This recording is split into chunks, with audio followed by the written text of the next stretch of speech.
Okay, please respond anyone. Am I audible? Yes, ma'am. Okay.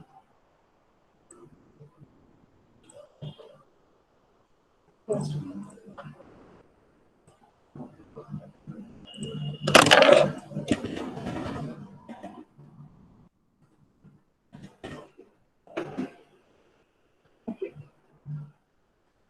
So, today we will discuss about the topic lapse rate. I will only discuss about this topic today. Okay. So, as we have understood, some gist about this topic was the lapse rate is determined as the rate of change of temperature with its corresponding altitude. मतलब कि just a minute.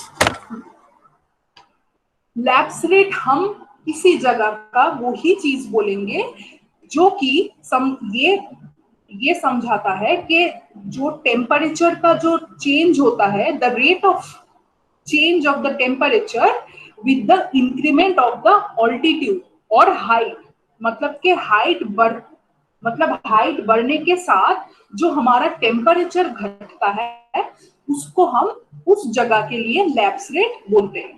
ठीक है।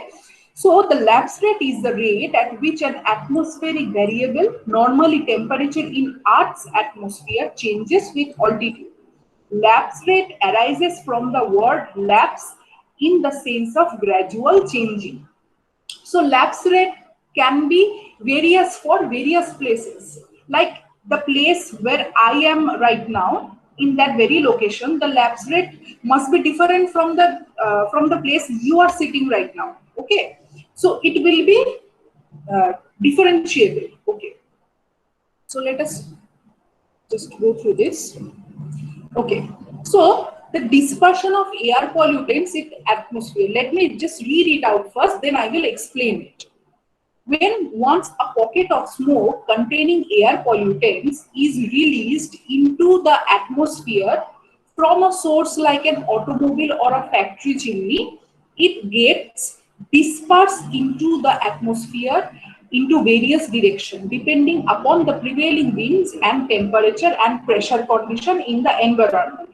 मतलब के कोई जगह पे से अ पॉकेट ऑफ स्मोक जहां जिसपे एयर पॉल्यूटेंट्स कंटेन करता है, ठीक है, अगर कोई पॉकेट ऑफ स्मोक किसी भी सोर्स से, it may be from automobile industry, it may be from factory chimney, if that smoke gate released और ये क्या एटमॉस्फेयर में डिस्पर्स्ड होना चाहेगा, बैलेंस्ड होना चाहेगा, तो वो एटमॉस्फेयर में वो वेरियस डायरेक्शन में वो spread depending upon the prevailing wind and temperature and pressure. मतलब ये स्प्रेड होने का तरीका किसके ऊपर डिपेंड करेगा? उस लोकेशन का जो विंड का कंडीशन है उस समय में, उस लोकेशन पे जो टेम्परेचर रहेगा, उस लोकेशन में जो प्रेशर कंडीशन रहेगा एनवायरनमेंट का, उसके ऊपर डिपेंड करेगा कि ये स्मोक कैसे वहां पे डिस्पर्स होगा। From our knowledge of meteorology and hydrology, we know that the temperature conditions of the environment are defined by a technical term called lapse rate. तो ये meteorology या फिर hydrology, ये दोनों ही studies में ये lapse rate का मतलब स्टडी होता है। तो इसमें से पता चलता है कि मतलब वेरियस टेम्परेचर कंडीशन के वजह से ये क्या क्या चेंज हो सकती है, ये लैप्स रेट स्टडी से हमको पता चलेगा। For easier understanding we will discuss lapse rate here before discussing its effect on the dispersion of the pocket polluted smoke called plume, जो कि मैं पहले दिन बोली थी। प्लूम क्या है? मतलब कोई भी जगह से एकदम मतलब गाढ़ा जो ब्लैक कलर का जो स्मोक, बहुत डेंसली स्मोक रिलीज होता है, कहीं अगर कुछ एक्सप्लोजन हुआ शायद, तो उसको हम प्लूम बोलते हैं। ठीक है। तो the next says lapse rate in the troposphere the temperature of the ambient, मतलब the surrounding air normally decreases with an increase in the altitude. This rate of change of temperature is called the lapse rate. This rate will differ from place to place, mean it is saying in the troposphere zone the temperature of the surrounding, मतलब तुम जहां पे हो, तुम्हारा जो location है, उस surrounding का जो एयर होता है वो क्या है, उसका मतलब फंक्शन ही है, या फिर मतलब जो क्या बोल सकते हैं, मतलब उसका प्रिंसिपल ये है कि मतलब वो with the increment of height या फिर ऑल्टीट्यूड जितना बढ़ता है टेम्परेचर उतना घटता है। तो this rate of change of temperature is called as lapse rate, we have known that. तो ये चीज तो डिफर करेगा, this rate will differ from place to place and from time to time even also, as I have said earlier कि ये जैसे place to place में depend करेगा, उसी प्लेस में शायद 2 घंटा बाद या 3 घंटा बाद उसका कुछ और हो सकता है। Okay, so hence the prevailing lapse rate at a particular time and particular place, which can be determined by sending up a balloon equipped with thermometer and the self-recording mechanism, is known as prevailing lapse rate. मतलब कि उसी time में जो हमारा environment condition है, जो हमारा atmospheric condition है, on that particular time at that particular location, कोई ये जो मैं पिछले दिन वो प्राइमरी या सेकेंडरी मेट्रोलॉजिकल पैरामीटर्स में जो मैं डिवाइसेस या मेजरमेंट डिवाइसेस जो मैं बोली थी, तो उसमें एक क्या था, एक बेलून इक्विप्ड एक डिवाइस था, तो उसमें एक थर्मोमीटर फिट कर देता है और एक सेल्फ रिकॉर्डिंग मैकेनिज्म वहां पे फिट कर देता है, करके उसको भेजा जाता है।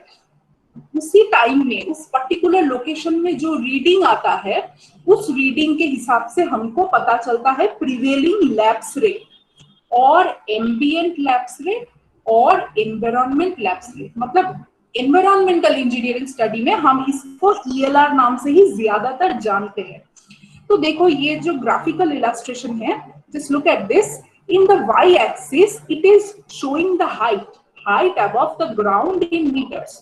ये 500 मीटर है, ये 1000 मीटर है, ये 1500 मीटर है, ये this is 2000 metre, and in x direction it is temperature. So as we have discussed that the air normally decreases with an increase in altitude. See, the more the height is increasing, the temperature is decreasing, meaning the temperature is coming towards the lower reading, right? That is why the graph is starting from here. So see, we are studying right now ELR, environmental lapse rate, mean उस particular location में उस particular time में क्या lapse rate है। तो वो देखो ELR का जो ग्राफ है यहाँ पे दिया गया है, वो ये एकदम black, dark black straight line जो दिख रहा है, ये है एनवायरमेंट लैप्स रेट। तो ये देखो 20, 15, 10 ऐसे घट रहा है with the increasing increment of height. तो इसको ये ग्राफिकली ऐसे रिप्रेजेंट किया जाता है।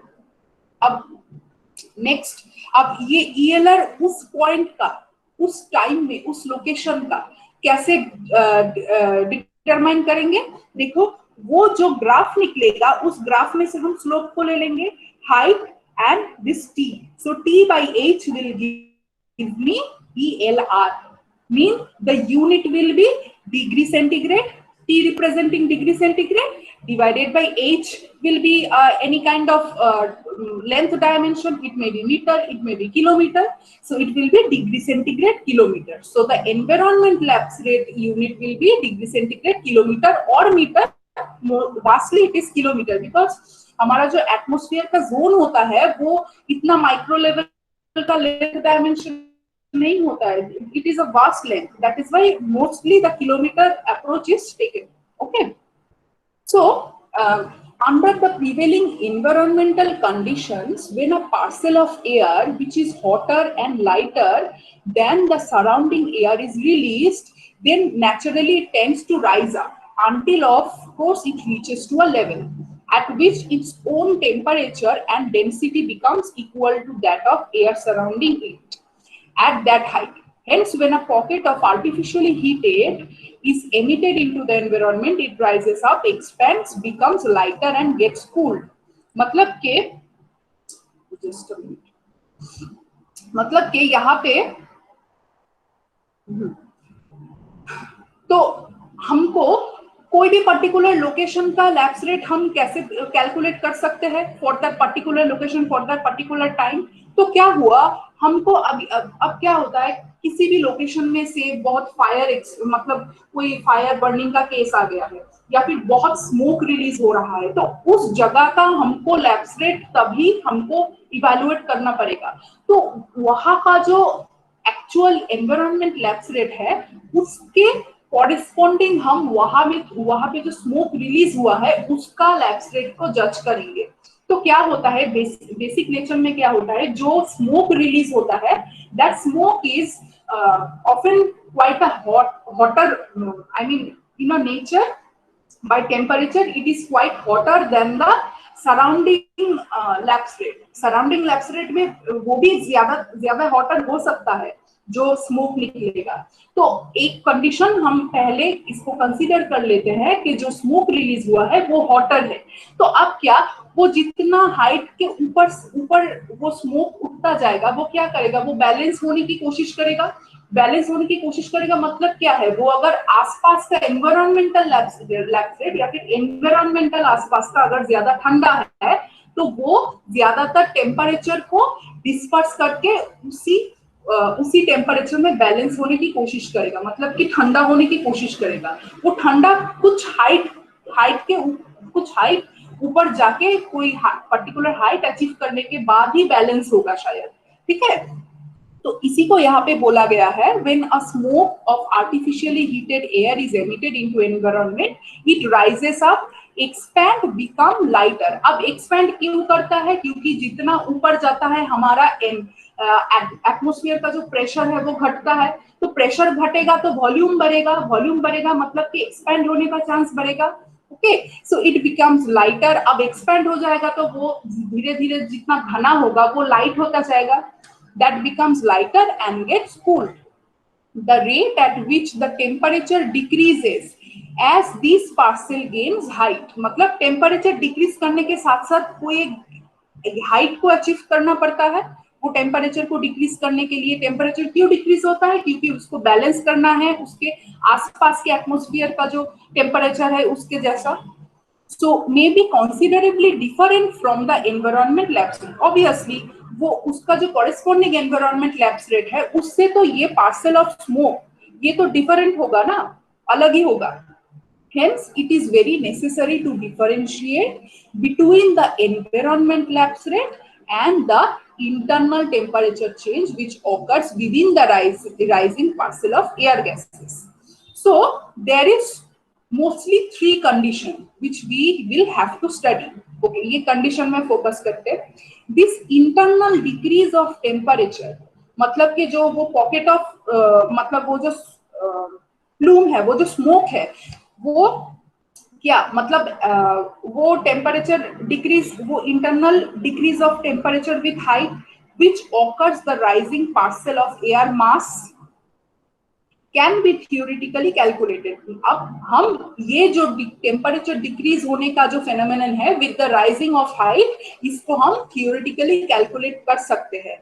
व्हेन, कब कैलकुलेट कर सकते हैं, when we will assume that the cooling process to be adiabatic, जो हम बंगाली में पढ़े थे रुद्धोता, मतलब कि जैसे वो फ्लास्क सिस्टम काम करता है कि मतलब हीट एक्सचेंज नहीं होगा आउटर एटमॉस्फेयर और इंटरनल एटमॉस्फेयर से, तभी हम इसको कैलकुलेट कर पाएंगे इस रीडिंग को, जबकि हम उस स्मोक ऑफ एयर को एडियाबेटिक कंसीडर करेंगे।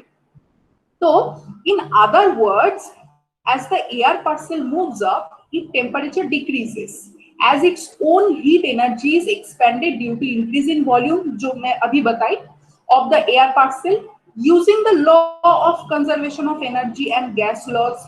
Therefore it has been possible to mathematically calculate this rate of decrease of temperature with height called adiabatic lapse rate। मतलब ये जो तरीका है, कोई स्मोक या फिर ये जो प्लूम ये या फिर एयर पॉकेट जो मतलब due to the source of environmental pollution emission, ये जो स्मोक है इसको हम जब एडियाबेटिक कंसीडर करेंगे तभी उसका जो टेम्परेचर राइज होने के साथ साथ जो हाइट राइज होने के साथ साथ जो टेम्परेचर डिक्रीज होगा, उसके बाद वो वॉल्यूम बाई एक्सपैंड होगा। ये जो relation between temperature, height, volume, ये सब हम जो कैलकुलेट कर पाएंगे, उसके बाद जो लैप्स रेट का वैल्यू निकलेगा उसको हम बोलते हैं एडियाबेटिक लैप्स रेट या फिर ALR भी बोलते हैं। See, this was the graphical representation of ALR, adiabatic lapse rate. तो अच्छा इसको अभी पढ़ेंगे। So dry air expanding and cooling adiabatically। अब अगर adiabatically मतलब एक सिस्टम को अगर पूरा आइसोलेट कर देंगे तभी उसको अच्छे से स्टडी कर पाएंगे ना।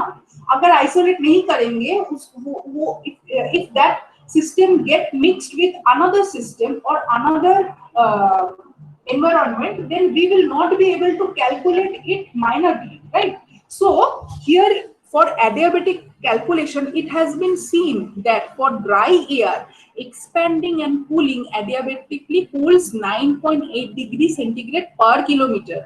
Mean if the air is dry, okay, and that rises up to 1 kilometer, it will decrease or it will release almost 9.8 degrees centigrade.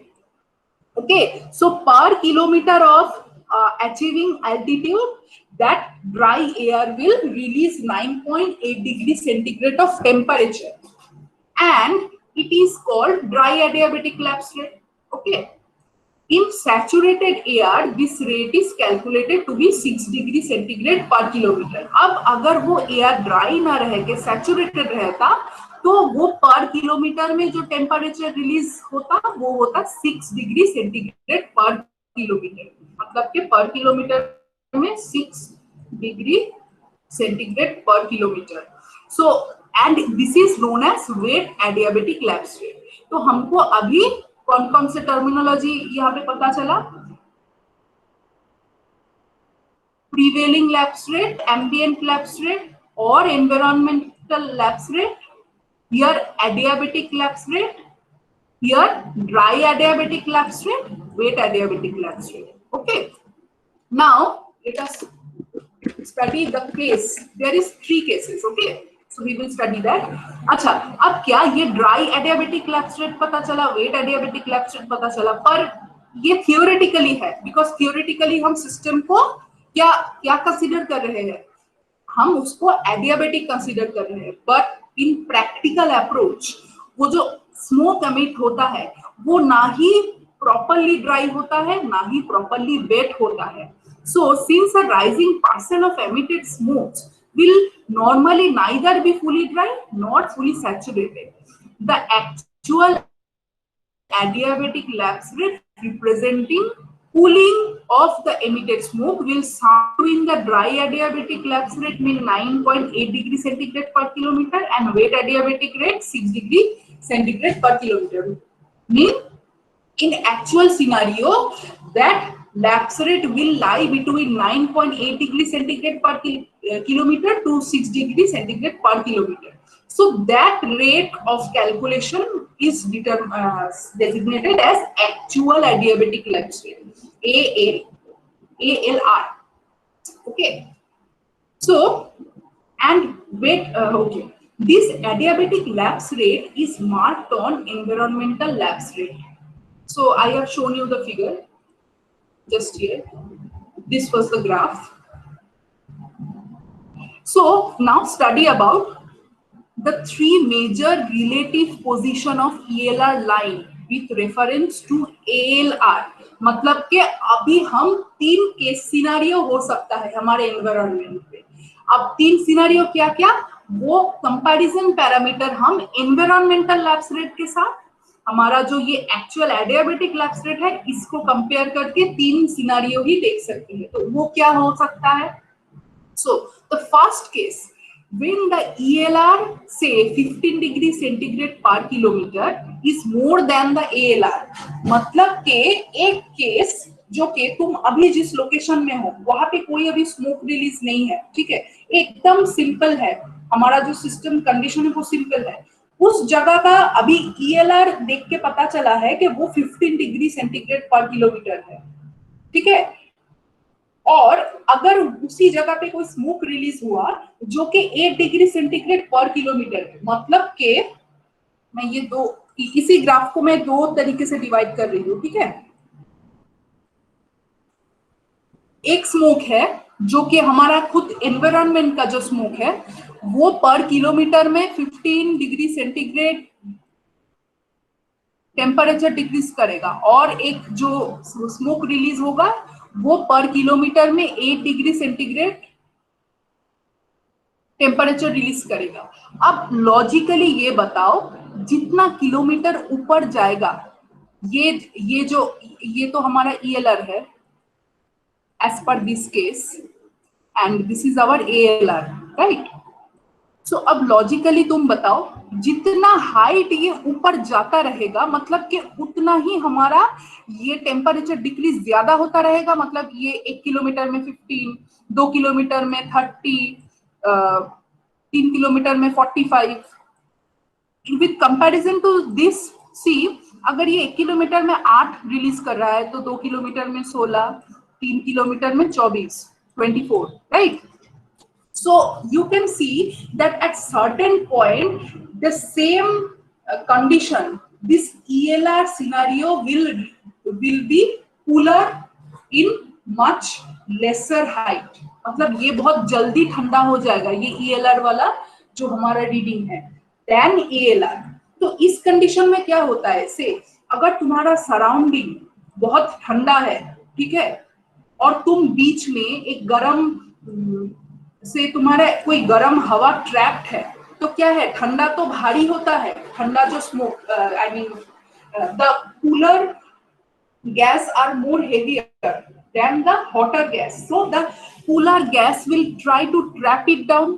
मैं ये सब एक्सप्लेनेशन में भी नहीं जा रही हूँ, बस लॉजिकली समझा रही हूँ। तो इस सिनेरियो में क्या होगा, ये वाला जो कंडीशन है, ये बीच का जो ये हॉट, ज्यादा जो हॉट स्मोक या फिर हॉट जो गैस रहेगा, ये ट्रैप्ड रहेगा by the ELR। So the ALR will be trapped bye ELR। that in that case that scenario of environment will be considered as unstable, है कि नहीं? अगर बाहर का एटमॉस्फेयर ठंडा रहेगा और भीतर का ज्यादा गर्म, तो वो ट्रैप्ड हो जाएगा। तो इसी को यहाँ पे कैसे एक्सप्लेन किया है ये पढ़ते हैं। So is more than ALR as shown in this diagram, then the environment is said to be unstable। In such a case, the rising parcel of air will always remain warmer, right? तो ये जितना kilometre ये बढ़ता जाएगा, ये इस system से always ही गर्म रहेगा, warmer than the surrounding environment। This is so because as we go up, the environment is getting cooler more quickly than the rising parcel of lighter air, and hence the rising parcel of air will always remain warmer than the environment। The reverse is also true, and hence a descending parcel of heavier air will always remain cooler than the surrounding air, because as we have moved down, the environment is getting warmer more quickly than the parcel of air। So in that case, जो मैं अभी explain की हूँ, वो हमारा जो case है उसके वजह से हमारा एनवायरनमेंट का जो कंडीशन होगा वो होगा unstable. So in such circumstances, the environment is unstable and the dispersion of pollutant will rapid due to marked vertical mixing of the air। So अब जो ये the prevailing environmental lapse rate, अब जो वो surrounding का जो lapse rate है वो क्या ज्यादा ऊपर मतलब ज्यादा जल्दी वो ठंडा होता जाएगा। तो ये जो कंडीशन हो रहा है, that ELR value will be more than ALR, in that scenario the condition of environment is known as super adiabatic lapse rate। जैसे मैं एग्जांपल दी ना कि बाहर का ठंडा है एकदम और भीतर का गर्म है, तो that cooler smoke gas is quite heavier and it will try to trap down the hot smoke or the hot gas, so it will called as a super adiabatic lapse rate। okay, next case is the reverse one। in the reverse case when ELR is less than ALR, अब बाहर का जो है, अब बाहर ये ELR ये opposite हो गया, मतलब कि बाहर वो ज्यादा गर्म रहेगा, वो जितना किलोमीटर ऊपर मतलब ऑल्टीट्यूड अचीव करेगा वो गर्म रहेगा rather than the ALR। जो अभी स्मोक रिलीज होगा उस लोकेशन में, वो स्मोक से वो गर्म रहेगा। Just a minute. सो अब ये ऑपोजिट केस में क्या होता है? So the environment is said to be stable then, मतलब कि बाहर का सराउंडिंग, बाहर का जो ये सराउंडिंग, ये अगर गर्म रहेगा मतलब क्या है? मतलब जितना हाइट वो अचीव करेगा उतना जल्दी ये गर्म होगा with comparison to the ALR, मतलब कि जो स्मोक रिलीज हुआ है। अब भीतर का ये तो ठंडा ऑलवेज रहेगा, तो ठंडा तो बाहर वो डिस्पर्स होने के लिए उसको जगह मिलेगा टू गेट बैलेंस्ड। तो ये कंडीशन जो है ये स्टेबल होगा, ये जो गर्मी है ये स्प्रेड होना मतलब होने के लिए अलाउ करेगा। That is why this condition is said to be stable, and this prevailing environmental lapse rate is called as sub-adiabatic lapse rate, as it is less than the adiabatic lapse rate. अब ये देखो graph ये पूरा उल्टा हो गया, पिछले वाला क्या था? The last one, the ELR was in that place, the ELR was in that place because the ELR here, the reduction of the temperature is more with corresponding to its height with respect to that ALR. So that condition was known as super adiabatic lapse rate, and in this condition the ELR is more than the ALR. In that condition this is called as sub adiabatic lapse rate. And the third condition, what can be the third condition? It is when ALR equals the ALR and both the line coincides. The environment in such case is called neutral. Okay, so these are the three cases. So these are the terminologies. I have wrote it down here in a bigger font. So let us just read it once again. So the adiabatic lapse rate, what is the adiabatic lapse rate? The change of temperature with the change in altitude of an कोई जरूरत नहीं, इसको ही देख लेना। Okay, so the first thing we understood about the lapse rate, then we understood about the prevailing lapse rate or ambient lapse rate or environmental lapse rate. Next is we understood about the here the adiabatic lapse rate. Next is dry adiabatic, then wet adiabatic lapse rate. Then we understood about actual adiabatic lapse rate. This is actually called ALR, adiabatic lapse rate, and actual adiabatic lapse rate is almost same. Here in all the graph, the ALR is actually representing both of them. Okay. Next we understood about the super adiabatic lapse rate, then is sub adiabatic lapse rate, then the neutral condition. This is the total concept of lapse rate. So